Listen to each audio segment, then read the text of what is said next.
Tonight, in an attempt to accelerate his mass deportation efforts, President Trump unveiling a new plan, offering undocumented immigrants $1,000 in taxpayer money and a plane ticket to self-deport. We're going to pay each one a certain amount of money, and we're going to get them a beautiful flight back to where they came from, and they have a period of time.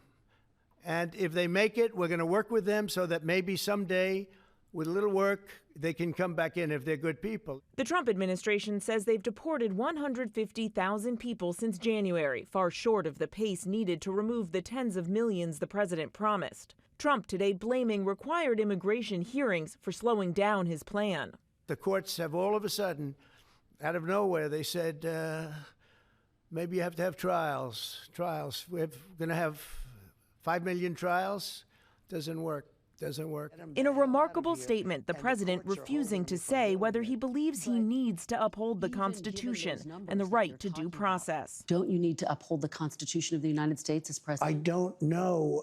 I have to respond by saying again, I have brilliant lawyers that work for me, and they are going to obviously follow what the Supreme Court said. Tonight, the administration insisting Trump's new self-deportation plan won't just jumpstart deportations, it will also save money, noting the average cost to arrest, detain, and remove an undocumented immigrant is more than $17,000.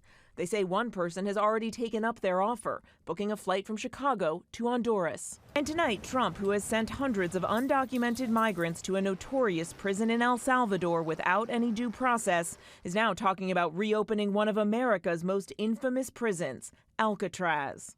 Known as The Rock, perched on a rugged, hard-to-reach island off San Francisco, it closed over 60 years ago because its remote location made it too expensive to operate. Now Trump wants to bring it back, saying he's instructing the Bureau of Prisons to reopen a substantially enlarged and rebuilt Alcatraz to house America's most ruthless and violent offenders. But it sort of represents something that's both horrible and beautiful and strong and miserable, weak.